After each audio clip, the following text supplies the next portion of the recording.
집안의 기둥이 단단하게 세워져야 망해도 대들보는 남는 거라고 하던데 저희 친정 아버지는 조금, 아니, 상당한 팔랑귀를 가지신 분이었습니다. 제가 어릴 때부터 왜 우리 아빠는 남들이 좋다고 하는 건 다 해보려고 하지? 하는 생각을 할 정도로 남들 말에 휘둘리고 쫓아가고 그렇게 사셨죠. 그냥 사람이 좀 진중하고 자기 의견을 뚝심 있게 끌고 가는 사람이라면 좋으련만 친정아버지의 팔랑귀 때문에 가족들이 곤란했던 적도 한두 번이 아니었네요. 보통 집안의 기둥이라 함은 정말 자기 고집이 단단하게 있어서 남들이 무슨 말을 하던 흔들리지 않는 뚝심을 보여줘야 하는 거 아닌가요? 아유, 어쩜 그렇게 남의 말을 잘 듣는 건지 팔랑팔랑 팔랑귀가 딱 어울리는 수식어였죠. 저희 가족들끼리 친정아버지를 부르는 별명이 덤보였다니까요. 아니, 왜 귀가 엄청나게 커서 귀를 펄럭이며 하늘을 날아다니는 코끼리 캐릭터 있잖아요. 덤보. 그게 저희 친정아버지를 부르는 별명이었죠. 우리 아버지 얼마나 팔랑귀냐면요. 만약에 부동산 쪽으로 투자를 한다고 치자면 보통 한두 푼 하는 땅덩어리도 아니고 하니까 투자 가치가 있는 커다란 땅을 사지 않겠어요? 물론 빚까지 내면서 큰 땅을 사라는 건 아니지만 지방에도 목 좋은 자리 많이 있고 개발 가치가 있는 땅을 알아보고 공부해서 사야 하는 게 맞잖아요. 근데 저희 친정아버지 주변 친구들이 그냥 어디서 주워들은 이야기로 땅 좋은 데 있다더라 하면 냅다 그냥 돈부터 찔러놓고 보는 겁니다. 야야, 그 왕십리에 땅 조금 사놔라. 거기 이번에 아파트들 쫙 들어선다고 하던데. 그러면 땅값 오르는 게 금방이라니까. 이미 비싼 땅이긴 하지만 왕십리에서 마장동으로 빠지는 쪽 있지? 그쪽이 노다지야 노다지. 땅 조금만 사놔도 내 자식들 배불릴 수 있는 기회라고 하던데. 에이, 아니야. 중국동에 땅 사두는 게 좋다고 했다니까. 아이, 거기가 또 뭐가 들어선다고 하던데. 아무튼 서울 땅값이 비싸긴 해도 조금씩 몇 평 이렇게 투자했다가도 돈 버는 사람들이 많다니까. 우리처럼 알게 모르게 있는 듯 없는 듯 그렇게 땅을 사두는 것도 하나의 투자 방법이다 이거야. 친정아버지께서는 제가 아주 어린 시절부터 그렇게 쫌쫌따리로 땅을 사두셨어요. 아니, 이왕 살 거면 뭐 좀 큼지막하게 투자를 하던가. 몇 평 쪼개서 사두었으니까 아무짝에도 쓸모가 없는 땅이었죠. 돈을 모아서 큰 땅을 사서 집을 짓든 건물을 짓든 하다못해 주차장으로라도 쓰든지 해야 할 거 아니겠어요? 동네마다 이건 뭐 아무데도 쓸 수 없을 만큼 작은 땅들을 사놨는데 그게 또 가치가 있는 땅이면 몰라요. 서울에만 존재하는 땅이지 평수 자체가 작아서 가치는 빵원인 땅들이었지요. 아이, 근데 다들 아시잖아요. 우리나라 세금은 정말 칼같이 걷어가는 거. 그 작은 땅을 가지고 있다고 세금을 내라고 하는데 이건 뭐 땅을 살 때보다 세금이 더 많이 나오는 것 같더라고요. 아니, 아버지, 십몇 년 전에 사둔 땅들 말이야. 아무짝에도 쓸모없는 거. 그거 언제까지 들고 있을 건데요. 그냥 대충 팔아버리고 정리하세요. 무슨 땅을 가치도 없게 짜투리 땅을 사가지고는. 아유, 정말 그거 다 무용지물이라니까요. 제발 남들 말에 귀 기울이지 말고 가족들 말 좀 들어요. 네가 뭘 몰라서 그래. 그 땅들이 말이야. 아주 가치 없는 작은 땅 같아도 나중에 재개발 구역에만 선정되면 대박이 나는 거라니까. 그 땅이 포함만 되면 분양권을 받을 수 있는 거라고. 친정아버지께서는 나름 기대에 부풀어 계신 듯 했지만 그 땅이 언제 재개발이 될 줄 알고 기다리겠냐고요. 근데 여기서 더 웃긴 건 그 땅들을 나라에서 도로로 좀 쓰겠다고 한 거죠.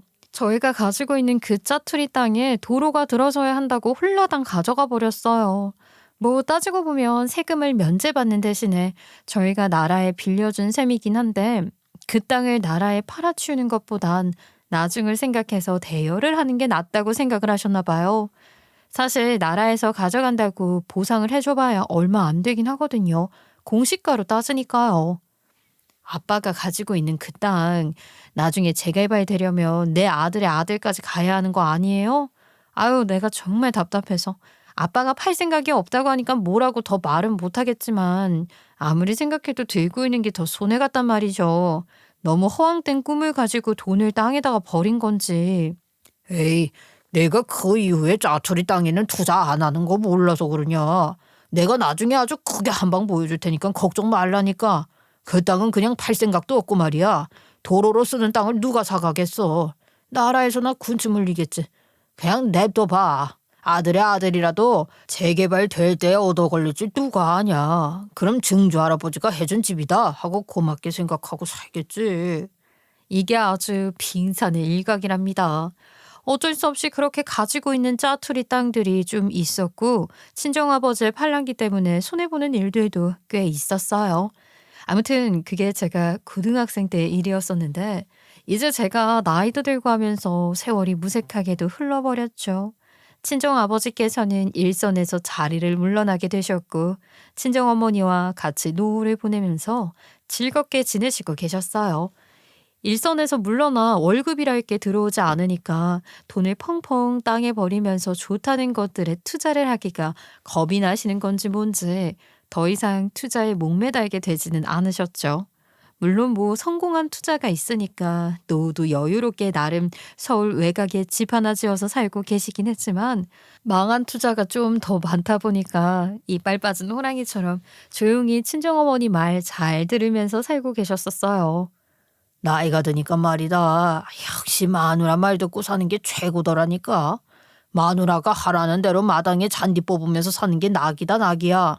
가끔 낚시도 다녀오고 하면서 여유 부리면서 사니까 몸도 건강해지는 느낌이고. 아이 그러니까 너네도 엄마 말 잘 듣고 살아라. 자다가도 떡이 떨어지더라니까. 저는 제 나이 36살에 지금의 남편을 만나서 양가 부모님의 도움 없이 결혼을 하게 되었는데 결혼할 때 뭐 시댁의 사정 때문에 어쩔 수 없이 저희 친정에서도 따로 지원을 받지 않았었어요. 서로 잡음이 나오는 것보단 둘 다 도움을 안 받는 게 현명하겠다 싶었죠. 남편도 비슷한 생각이었던 것 같아요. 본인 집에서 딱히 뭘 해줄 수 없으니 저희 집에 빌빌거리며 살고 싶지도 않을 테고 그냥 양가 도움 없이 우리 둘이서 힘들더라도 한번 하나하나 다 쌓아 올려보자 하는 생각으로 결혼을 했는데 저희 시누이에게 도움을 받긴 했었어요. 우리 시누가 웨딩 플래너로 일을 하고 있었는데 저도 결혼이라는 걸 처음 해보는 거니까 이쪽 분야는 잘 몰라서 그냥 시누가 시키는 대로 다 따라 해야겠다 하고 생각을 하고 있었거든요. 이게 또 기가 막히게 웨딩 플래너들에게는 식장이라든지 스튜디오부터 시작해서 한마디로 스드메 특전들이 막 따라오나 보더라고요. 자기네 쪽으로 연결을 많이 해주면 새 커플은 공짜로 해주겠다. 이런 식으로 뒤에서 몰래 몰래 찔러주는 특전 같은 거요. 그래서 신우한테 들어오는 공짜로 할 수 있는 모든 것들은 특전으로 처리를 해줘서 결혼하는데 꽃 추가 비용이라든지 스냅 비용 추가라든지 그런 짜잘한 돈만 지불하고 거의 공짜로 결혼식을 올릴 수 있었어요. 저랑 남편이 짠 예산이 크지 않았음에도 불구하고 70에서 80%를 절감해서 결혼식을 올렸으니 완전히 거저한 것이나 마찬가지였죠. 예식장 같은 것도 홍보를 올려주는 대신에 50% 할인을 받을 수 있었고요. 제가 너무나도 고마워서 시누이에게 선물을 하나 해줘야겠다고 생각을 했죠. 정말 절감한 비용만 따지면 시누한테 제일 비싸다는 명품백이라도 해줬어야 했는데 사실 저랑 남편이 정말로 돈 없이 시작을 했잖아요. 아유, 형님, 제가 형님께 감사해서 명품백이라도 떡하니 쥐어드렸어야 했는데 저희가 절감된 비용만큼 혼수를 또 준비해야 하다 보니까 죄송스럽게도 비싼 걸 준비할 수가 없네요. 제가 참 면목이 없어요. 나중에라도 이 은혜 절대 잊지 않고 준비하도록 할게요. 아유, 내가 뭘 바라고 이렇게 해줬겠어? 신경 쓰지 마. 내 동생 부부가 지원 하나 없이 결혼하는 거 잘 알고 있으니까 나도 물심양면으로 도와준 거지. 내가 뭘 바라는 게 있어서 그랬겠어. 그냥 둘이서 오순도순 잘 살고 나 선물 사줄 돈으로 가전제품 하나 더 드릴 생각을 해. 명품백 그게 뭐라고. 아무짝에도 쓸모없다.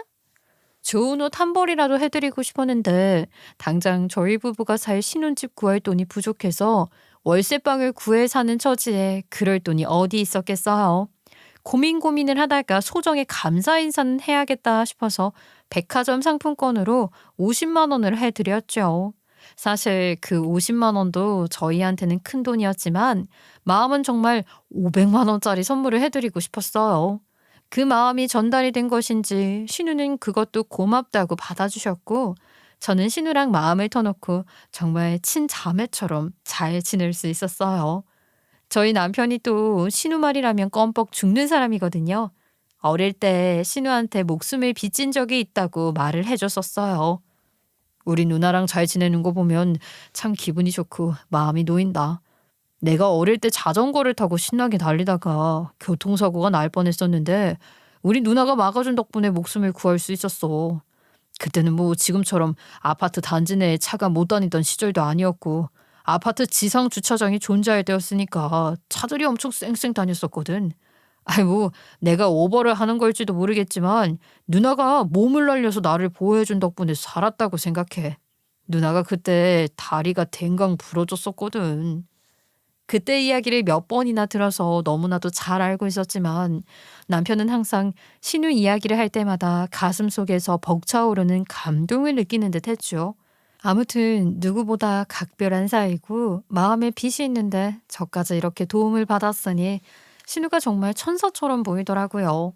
사실 양가의 도움을 받을 수 있었더라면 더할 나위 없이 편하긴 했겠지만 시댁의 형편도 그냥 그랬고 저희 집에서도 사실은 저희 부부를 도와주시려면 빚을 내야 하는 상황이었어요. 결혼을 할 당시에 팔리지 않는 짜투리 땅만 가지고 계셨었고 부모님의 노후 생활을 하느라 써야 할 돈들이 있었는데 집을 사달라고 할 수도 없고 거기다가 부모님께서 외곽에 집을 지어 이사를 가셨기에 돈이 많이 없는 상태시기도 했고요. 양가에서 부족하면 써라 하고 각각 500만 원씩 1000만 원을 지원해 주셨는데 그 돈을 들고 집을 구할 수가 있겠어요? 보증금 1000만 원짜리 원룸도 요즘 없는 판에 어떻게 집을 구하겠어요? 저는 중소기업에 다니고 있었으니까 중소기업 전용 전세대출 같은 거 나올 거라 생각해서 마음을 놓고 있었는데 생각보다 금리도 비싸고 갚을 능력을 따져보니까 전세 자금이 넉넉하게 나오지도 않더라고요. 일단 월세살이부터 시작을 하는 것이 저희 부부 형편에는 훨씬 맞는 것 같다 싶어서 그렇게 시작을 하게 되었는데 우리 신우가 신혼집에 필요한 생필품 같은 것들도 많이 챙겨주고 해서 참 고마웠어요. 아무래도 저보다 살림을 먼저 시작한 신우다 보니까 정말 필요한 것들이 뭔지 하나하나 알려주시더라고요. 저희 부부는 그렇게 마음 맞춰 서로 노력하고 살면 된다고 생각을 했는데 시댁의 입장은 조금 달랐던 거죠. 우리 남편이 공무원이었거든요. 저희 시부모님 나이대 사람들에게는 공무원이란 정말 평생 직장을 가진 사람이잖아요. 복지도 좋고 나중에 연금도 나오고 사실 요즘 공무원은 일은 넘치는데 월급이 좀 적어서 그렇다고는 하지만 그래도 시부모님 입장에서는 월급 밀리지 않는 게 최고다 하는 옛날 생각을 하던 것이었죠. 아, 솔직히 우리 아들이 공무원인데 얼마나 대단해. 그거 아무나 하는 거 아니다. 공부도 잘해야 하는 거고 민원 처리하려면 싹싹하기까지 해야 하는 거지. 옛날에는 말이야. IMF다 해가지고 월급 밀리는 거 퍼다 해. 회사가 하루아침에 부도 맞아서 사라져. 이런 거 생각하면 공무원만큼 대단한 직업도 없다니까. 도대체 언제적 IMF 시절을 이야기하는 것인지는 모르겠지만 저희 시부모님 말에 말꼬리를 물거나 트집을 잡으면 잔소리가 100배로 돌아왔기 때문에 그냥 저는 억지로 웃으면서 네 하고 대답을 할 수밖에 없었죠. 남편이 공무원 생활을 일찍부터 한 것도 아니고 회사 다니다가 시험 보고 붙은 거라 월급도 저랑 비교하면 차이도 별로 없었고요.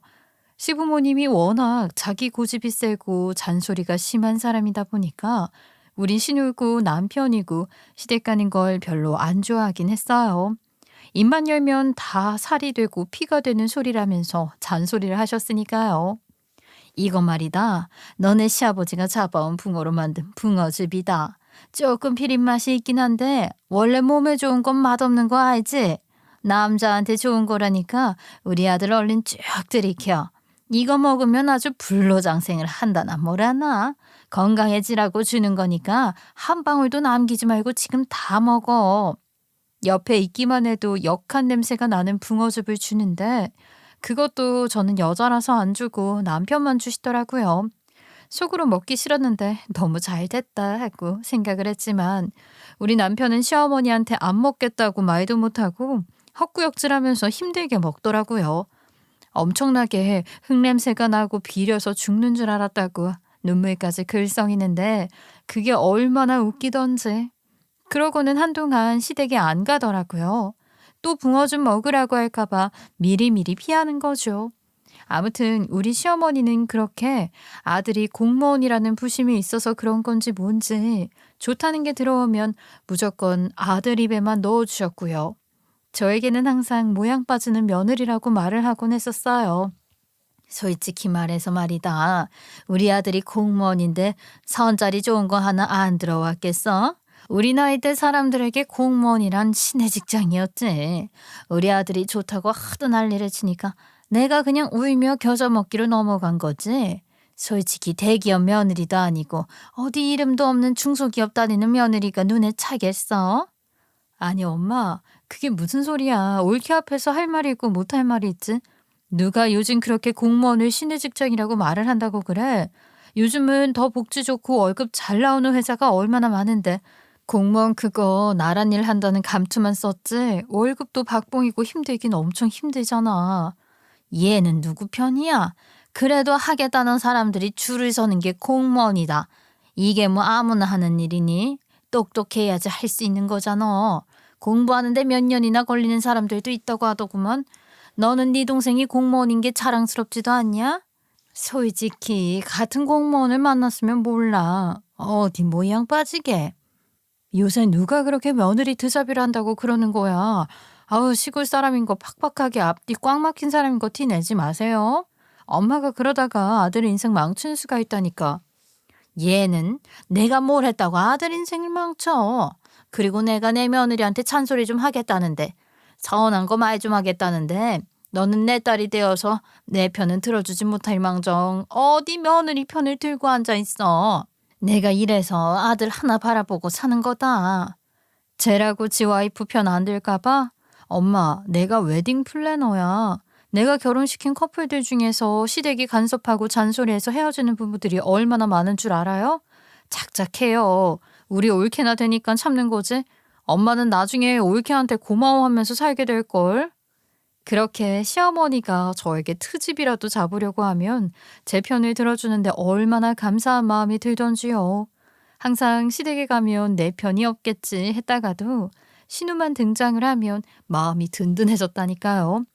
제가 되바라진다는 소리를 들을까 싶어서 아무 말도 못하고 있으면 신우가 나서서 저 대신 시어머니에게 화를 내주었으니까요. 제가 신우를 더 챙길 수 있었더라면 참 좋았겠지만 돈이라는 게 그렇더라고요. 저랑 남편이랑 결혼하면서 쓴 돈도 다 카드빚으로 남아있지. 월세도 나가야지. 전셋집 구하기 위해서 적금도 들어야지. 저희 부부라고 무작정 계획 없이 큰 돈을 쓸 수는 없었으니까요. 여기서 혹시라도 아이가 생기면 어떻게 하겠어요?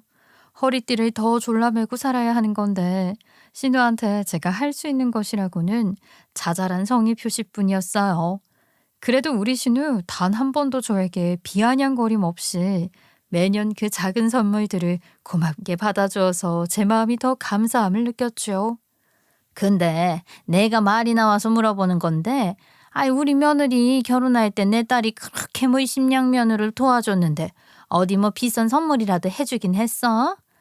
요즘 보니까 시댁 식구들한테 혼수로 모피도 해다주고 가방도 해다주고 한다던데 우리야 도와준 게 하나 없으니까 그렇다 쳐도 우리 딸은 도와준 것도 많잖아.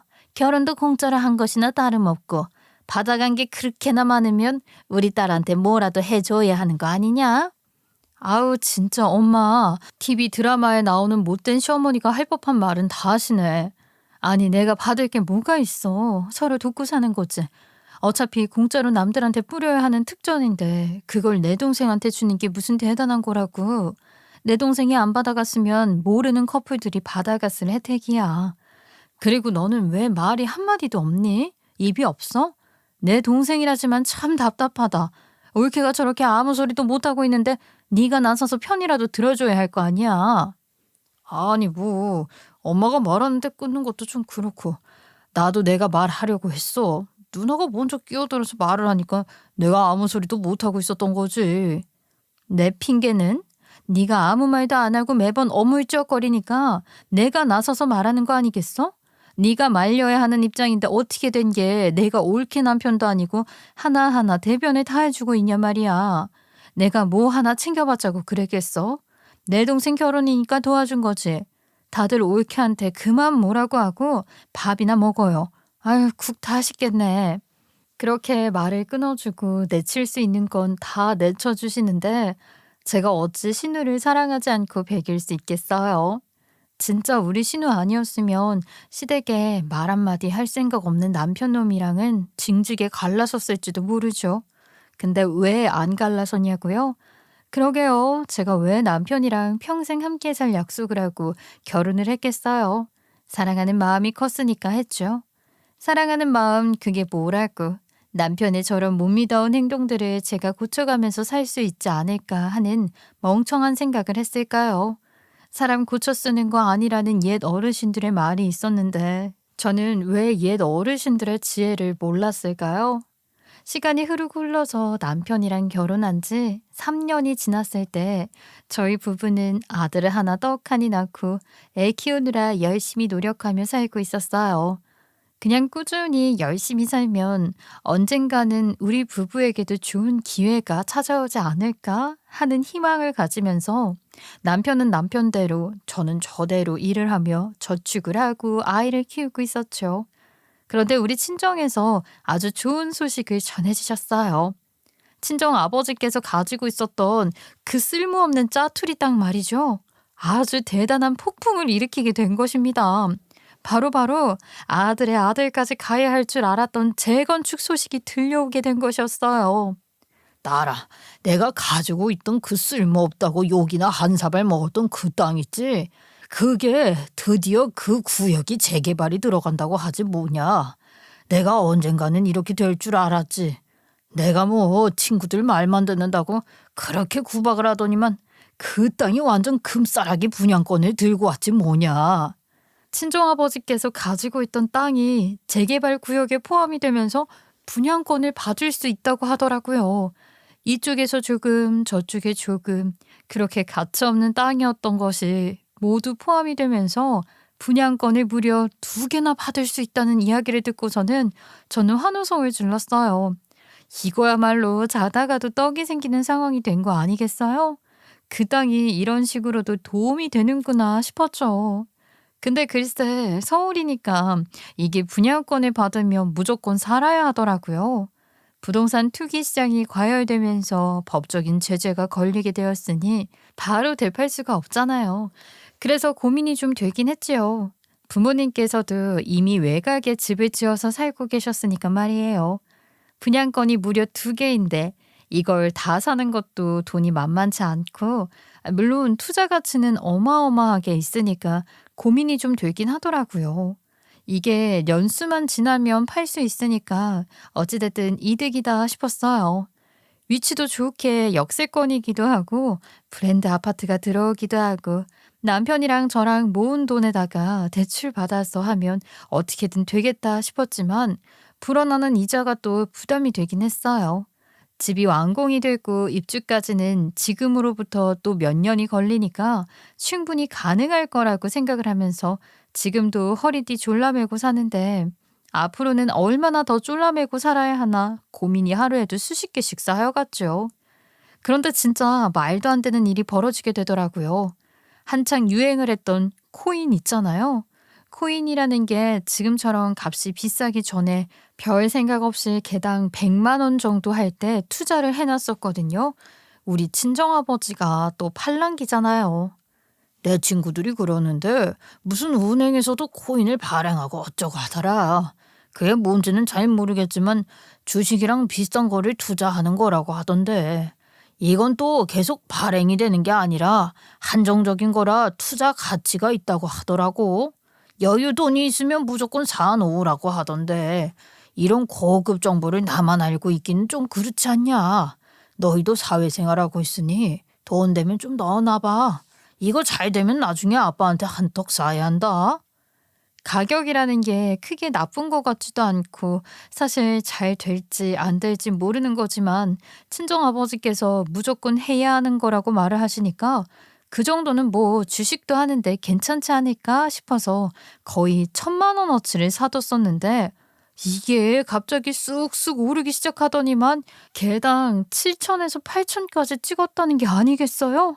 아침에 밥 먹으면서 남편이랑 뉴스를 보고 있다가 숟가락을 내던졌죠. 저는 아예 상상도 못했던 일이라서 바로 확인을 해봤더니만 그 사이에 조금 가격이 내렸다고는 하지만 70배가 오른 거예요. 저는 눈을 비비고 또 비볐는데 제가 평생이 가도 못 만질 것 같은 돈이 적혀 있더라고요. 맨날 팔랑귀 친정아버지 때문에 손해만 보고 당하기만 하고 살다가 이렇게 또 얻어 걸리네 싶었다니까요. 진짜 부모님 말 잘 들어야 된다는 말이 절로 실감이 났어요. 제가 노력해서 얻은 것도 아니고 정말 친정 아버지께 마지막으로 한번 속아보자 하는 심산으로 넣은 코인이었는데 이렇게 초대박이 날 줄 알았겠냐고요. 와, 너무 놀라니까 사람이 소리도 못 지르겠더라고요. 그냥 입만 턱 막고는 한참 동안 오르락 내리락 하는 그 차트만 바라보고 있었죠. 솔직히 제 욕심에는 그 코인 값이 더 오르지 않을까?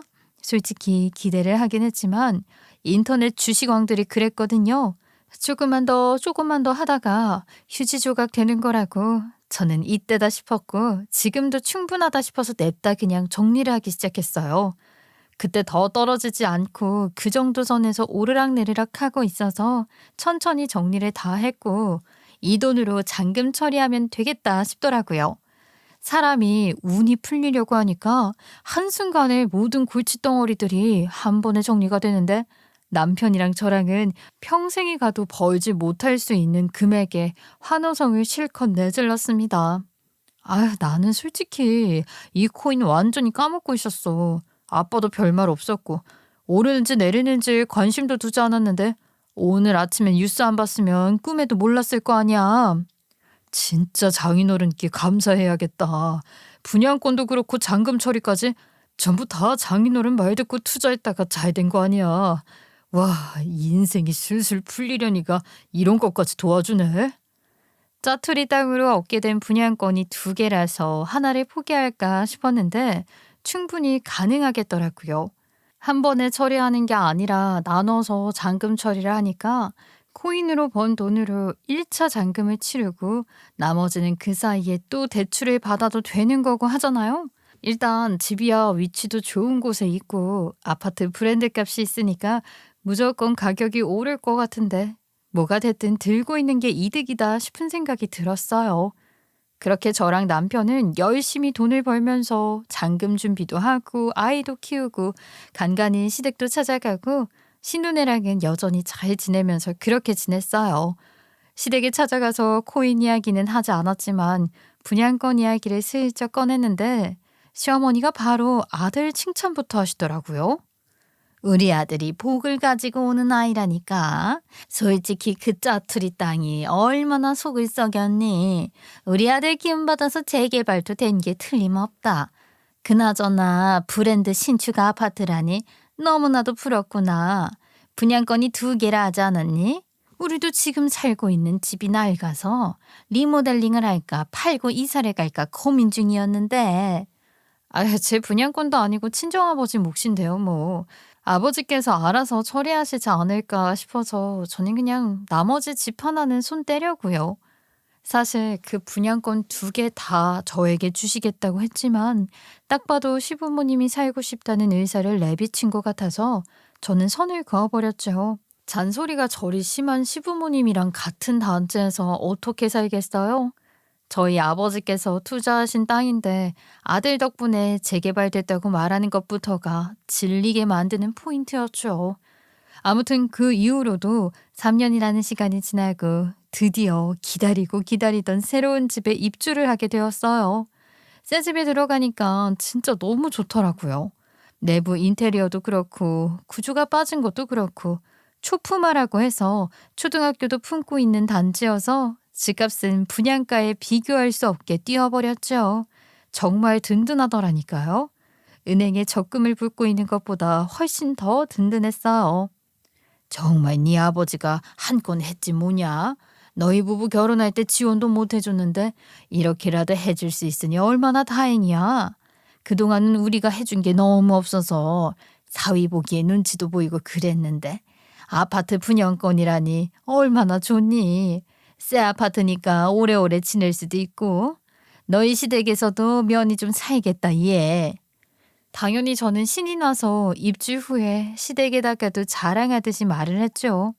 그동안은 뭐 모양 빠지는 며느리라고 알게 모르게 구박을 하시던 시어머니께서도 제가 당당하게 분양권 이야기를 하면 아무 말도 못 하셨거든요.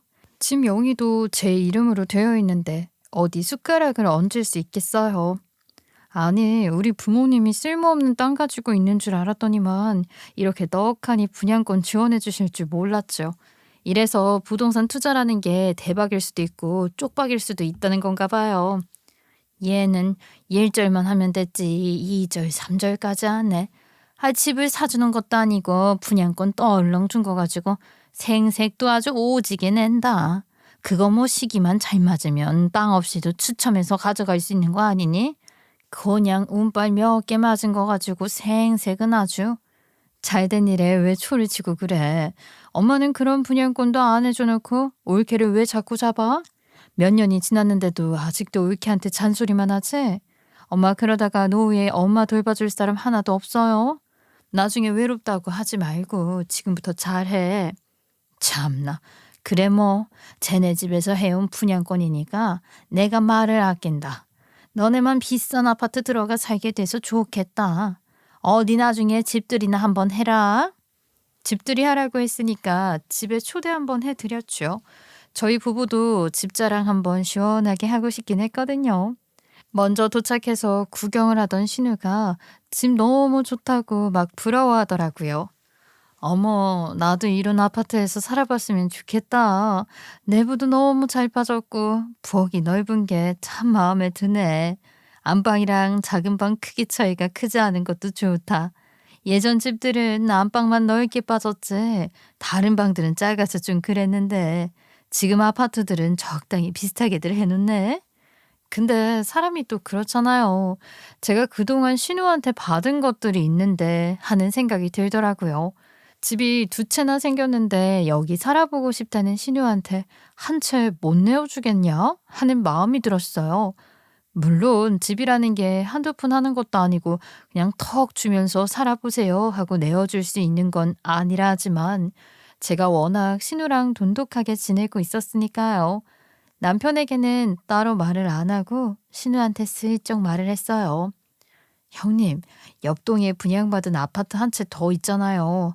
어차피 그 집 비어있는 집이나 다름없는데 집도 사람이 살아야 가꿔지는 거 아니겠어요? 빈집으로 둬봐야 나중에 곰팡이나 피고 그거 관리 어떻게 하겠어요, 제가. 혹시 형님이 그 집에 들어와 살면 어떻겠어요? 옳게 무슨 소리를 하는 거야. 내가 해준 거라고 해봐야 뭐가 있겠다고. 그렇게 비싼 집에 어떻게 염치 없이 몸만 들어가겠어. 그 집 전세금 줄 돈도 없고 이건 아니지. 내가 마음 써준 게 전부인데 그렇게 큰 집 못 받아. 알잖아. 아유 형님. 제가 형님한테 전세금 받자고 이러겠어요? 당연히 아니죠. 어차피 5년 동안 못 파는 집인데 그 집 팔릴 때까지 살면 어떻겠냐 물어보는 거죠. 저도 그냥 드리겠다고는 안 했는데요. 저 그 집 팔아서 노후자금 마련할 거거든요. 5년만 지내시라고요. 5년 뒤에 형님네가 돈 모아서 그 집 사면 더 좋은 거고요. 싸게 드릴게요. 저도 뭐 안 아까운 건 아니었지만 그래도 신우에게 이 정도는 해줄 수 있을 것 같았어요. 하나 더 있는 집에 들어와 살라 했더니만 신우가 고민을 하더라고요. 제가 남편한테 들은 이야기가 있었거든요. 신우네 전세 기간 끝나가는데 집주인이 무려 1억을 올려달라고 했다더라고요. 당장 그 돈을 어디서 마련하겠어요. 신우와 시멜부가 버는 돈이 뻔한데 시댁에서 1억을 내줄 리도 없고 그렇다고 우리가 도와줄 수 있는 여윳돈이 있는 것도 아니고 하니까 이렇게라도 돕고 싶은 마음에 큰 마음 먹고 신우한테 제안을 한 거였죠. 솔직히 지금 내 사정이 별로 좋지 않아서 당연히 거절을 해야 하는 건데도 불구하고 쉽게 거절의 말이 안 나오긴 하네. 정말 내가 그렇게 해도 괜찮겠어? 그 집이 얼마짜리 집인데 내가 5년이나 돈 한 푼 안 내고 살아도 되는지 너무 염치 없이 구는 것 같아서 좀 꺼려지긴 하네. 형님, 이렇게라도 보답을 하게 해주세요. 제 마음 다 아시잖아요. 그동안 형님이 시댁 식구들 사이에서 제 편을 들어준 게 몇 년인데 이런 거 하나 못하겠어요? 저는 형님한테 하나도 아깝지 않아요. 우리 친자매나 다름없이 잘 지냈잖아요. 정말 괜찮아요. 제발 고집 그만 부리시고 서로 마음 편하게 살자고요. 나도 형님한테 받은 거 갚는 거고 형님은 앞으로 저 더 잘 챙겨주시면 되는 거고 어차피 우리 사이가 틀어지는 것도 아닌데 뭐 어때요? 내가 참 염치 없지만 너무너무 고마워 올케. 내가 나중에 꼭 어떻게든 이 빚을 갚게 해줬으면 좋겠네. 내가 해준 거라곤 말로 몇 번 우리 올케 입장 거들어준 게 전부인데 아이 나한테 이렇게까지 마음을 써주니 내가 참 올케랑 인연이 잘 닿았다 싶어. 형님, 지금도 충분히 많이 받았으니까 안 갚으셔도 돼요. 그저 저는 형님이랑 아무런 오해 없이 다 털어놓고 편하게 지낼 수 있는 사이로 쭉 남았으면 좋겠어요. 사실 그렇잖아요. 신우가 아니었으면 제가 얼마나 모질게 시집살이를 당했을지도 모르는 것이기도 하고요. 그나마 신우가 제 편을 들어주니 남편도 시부모님도 아무 소리 못하고 그냥 대충 하고 넘어가고 한 거니까 말이에요. 신우가 제 남편이랑 시댁에도 이야기를 하겠다고 이럴 때 생색을 내야 하는 거라고 하길래 제가 말렸어요. 옳게 이런 건 무조건 자랑해야 하는 거야. 우리 엄마 아빠도 앞으로 옳게한테 찍소리도 못할걸? 나랑 내 동생 둘 다 옳게 내 집에 얹혀 사는 거나 다름없는데 뭐라고 하겠어. 아유, 사실요, 형님. 제가 집 두 채 생겼다고 했을 때 어머님이 무척이나 탐냈었거든요. 집 두 개나 있으면 뭐하냐. 우리가 들어가 살면 딱이겠구먼 하면서 말이에요. 당연히 제가 극구 반대를 했죠. 정말? 아니, 우리 부모님은 참 매번 그렇게 며느리 구박을 하더니만 새 아파트가 탐이라도 났던 거야. 내 동생은 또 거기서 올케 편이 아니라 부모님 편 들었구나. 네. 친정은 외곽에 있으니까 시댁이라도 가까이 살면서 자주 들여다보고 하면 좋지 않겠냐고 하더라고요. 아유, 제가 미치지 않고서야 그러겠어요? 가뜩이나 잔소리도 심하고 아들밖에 모르는 시부모님이랑 같은 아파트 단지에서는 죽어도 못 살죠. 그래서 사실 그 집에 친정엄마 친척분이 들어와 살기로 했다고 했거든요. 그런데 형님이 살게 되었다는 걸 알게 되면 난리가 날 것 같은 거예요. 저희 집이랑은 좀 멀리 있는 동이기도 하고 주차구역도 달라서 숨기려면 얼마든지 숨길 수 있으니까 비밀로 해주시면 안 될까요? 아휴, 그래. 그게 좋겠다. 우리 엄마 성격상 내가 들어가서 살고 있는 거 알면 당장 집 바꾸자고 하고도 남을 사람이야. 욕심이 워낙 많으신 사람이니까. 집 이야기 좀 잠잠해지고 하면 그때 말을 하는 걸로 하고 최대한 숨길 수 있을 때까지 숨겨보자. 신우도 이사 준비를 시작하게 되었고 이제는 저희 가족들 사이에 또 다른 일이 생길 게 없겠거니 했는데 갑자기 청천벽력 같은 소식이 들려오게 되었어요. 아니, 저희 친정 어머니께서 갑자기 쓰러지셨다는 게 아니겠어요? 평소에 어지러움증이 좀 있는 편이시기는 했는데 단순하게 빈혈이나 그런 거겠지 하고 넘어갔었어요.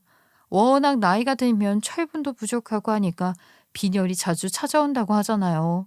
다른 사람들처럼 그냥 그런 건가 싶어서 골고루 잘 드시고 고기 많이 드셔라 했는데 전정신경염에 이석증이라고 해서 귀 안에 문제가 생겨서 온 세상이 팽팽 도는 병이 생긴 거라고 하시더라고요.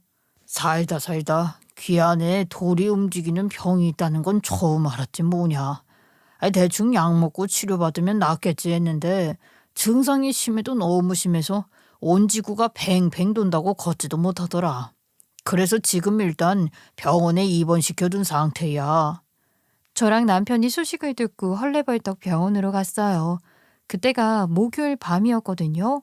내려가서 병원에 입원한 친정 어머니를 보고 나왔는데 친정 아버지께서 응급실로 급하게 오느라 지갑을 못 들고 왔다면서 저한테 부탁을 하시더라고요.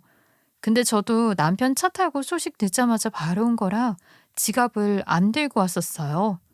여보, 지갑 있으면 병원비 좀 결제해 줄 수 있어? 아버지도 그렇고 나도 그렇고 너무 마음이 급해서 지갑 들고 오는 걸 까먹었네. 병원비가 얼마나 나왔는데? 오늘 것까지만 결제하면 돼? 아니면 뭐 입원비 전체를 다 내야 하는 거야? 이 영수증 봐봐. 아유, 아니 병원비가 왜 이렇게 비싸? 그러게. 나도 깜짝 놀랐네. 각종 검사비에 입원비에 수액값에. 아유, 그래도 지금 당장 카드 있는 게 당신뿐이니까 당신이 좀 결제 좀 해줘. 고맙네 박서방. 안 그래도 알아보니까 보험 처리가 가능하다고 하더라고. 내가 보험이 나오면 돌려줄 테니까 조금만 기다려주게나. 아무튼 사위가 일이 든든하니까 내가 걱정이 없어. 카드 한도 얼마 안 남았겠네. 이거 한 달 생활해야 하는 카드인데. 아무튼 장인어른 보험금 나오면 바로바로 돌려주세요. 아니, 그 병원비 그래봐야 얼마나 한다고. 솔직히 자식 된 입장으로서 부모님이 아파서 입원하셨는데 병원비쯤은 통 크게 제가 낼게요 할 수 있는 거 아니겠어요? 눈치가 없는 건지 아니면 일부러 그러는 건지는 모르겠지만 투덜거리는 남편 옆구리 찔러서 집으로 돌아왔죠.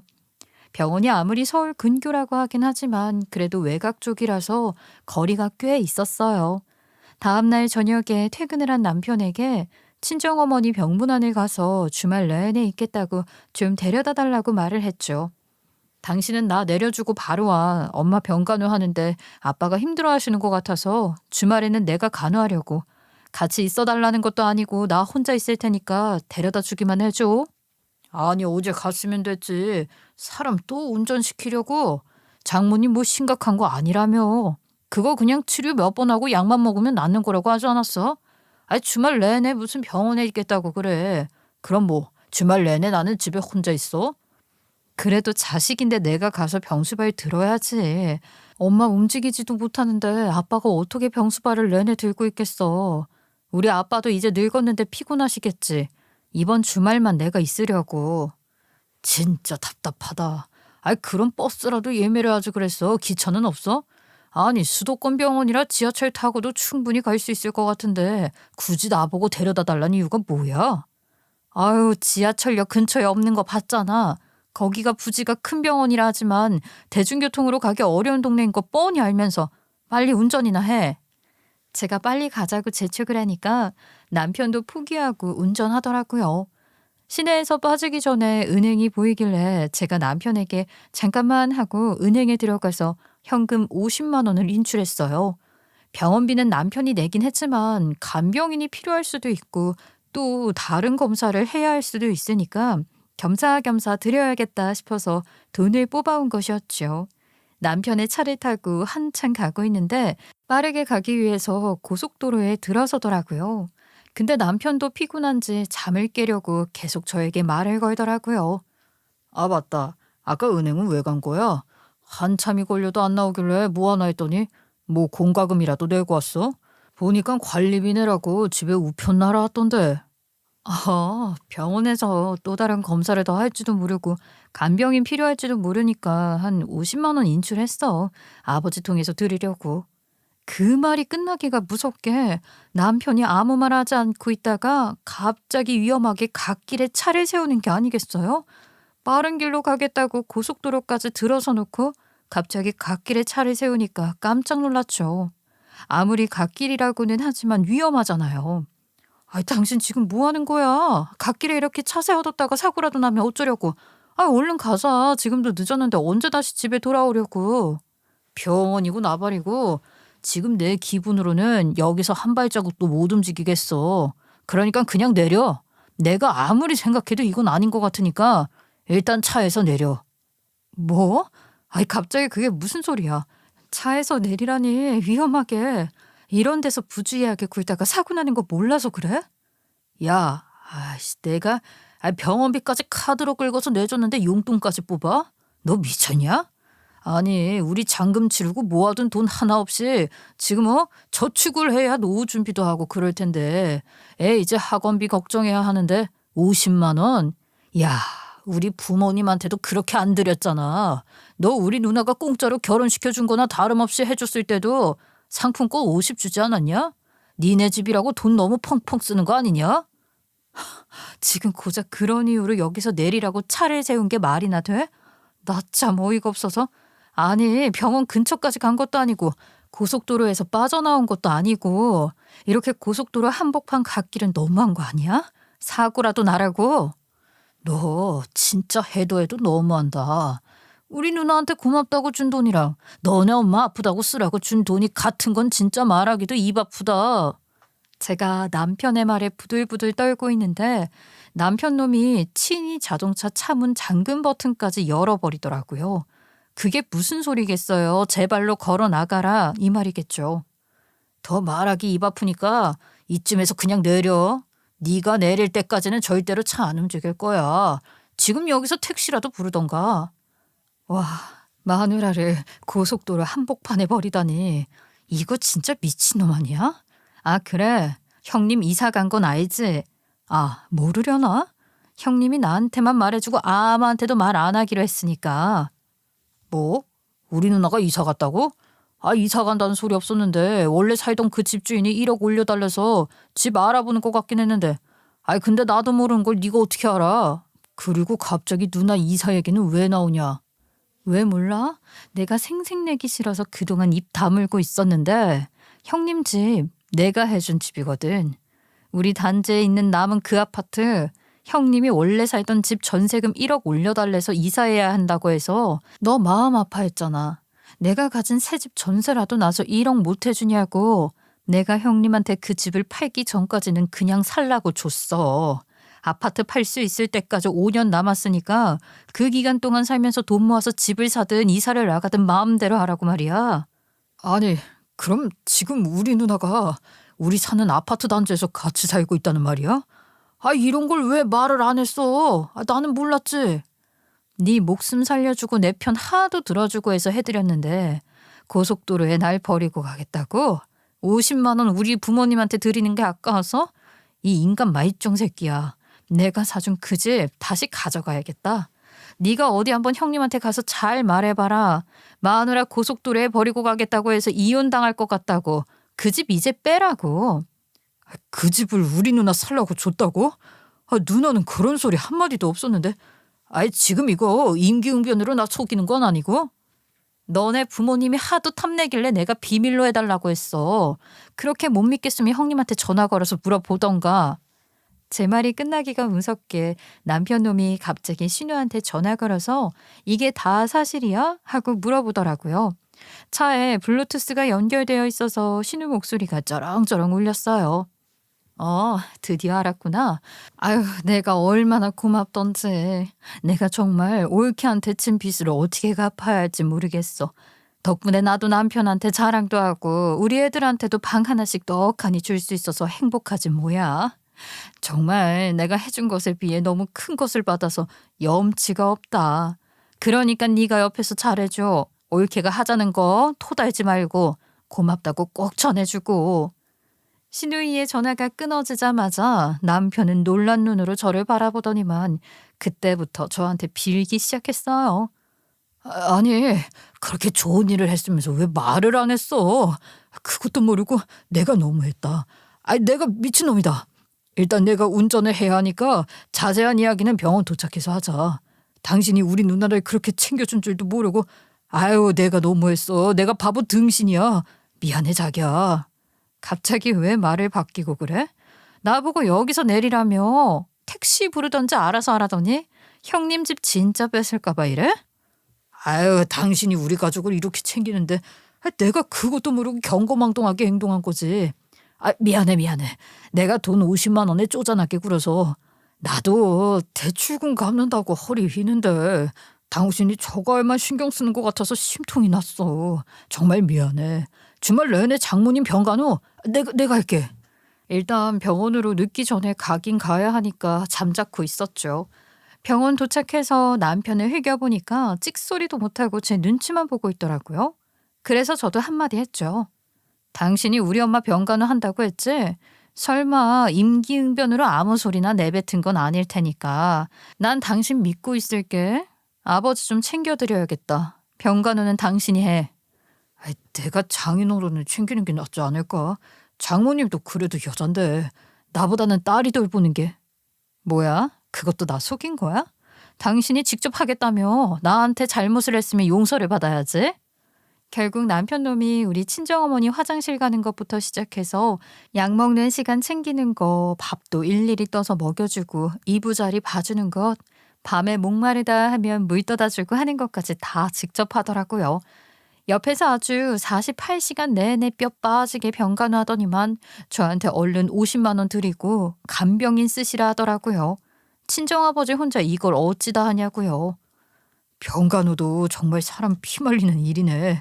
그나마 호전이 있으니까 다행이지. 장모님이 엄청 고생하셨겠어. 장인어른도 마찬가지고. 간병인 쓰는 거 50만 원으로 부족하지 않을까? 내가 나가서 돈이라도 더 뽑아올까? 물론 제가 일부러 엄마한테 더 부려먹어달라고 슬쩍 말을 하긴 했지만 남편 새끼 병간호하더니 아주 정신 번쩍 든 것 같더라고요. 내가 이 사실을 신우이한테도 일렀지요. 신우가 주말 지나고 우리 집 찾아와서 남편 붙잡고 뒤지게 혼냈습니다. 너는 내가 그렇게 올케한테 잘해주라고 했는데 그 말을 무시해? 어휴 이거사 말 한마디로 천냥빚도 갚는다던데 너는 어찌 매번 매 맞는 말만 하고 그러니 정신 좀 차려라. 내가 정말 잘못했어. 앞으로는 정말 당신 말 잘 듣고 살게. 내가 내 마음대로 생각하고 단정 짓고 말하지 않을게. 그러니까 제발 용서해 주라. 남편 놈은 저한테 무릎 꿇고 사과하고 신우는 저에게 이 모자란 놈 내치지 말아달라고 하더라고요. 아유 뭐 어쩌겠어요. 제가 마지막으로 한 번만 더 참자 싶더라고요. 사실 이혼하고 싶죠. 근데 말처럼 이혼이 쉬운 게 아니더라고요. 저만 생각하면 당장 이혼이지만 아이 문제도 있고 우리 아이들 미래 문제도 있고 하니까 이혼 결정하는 게 망설여지긴 했어요, 솔직히.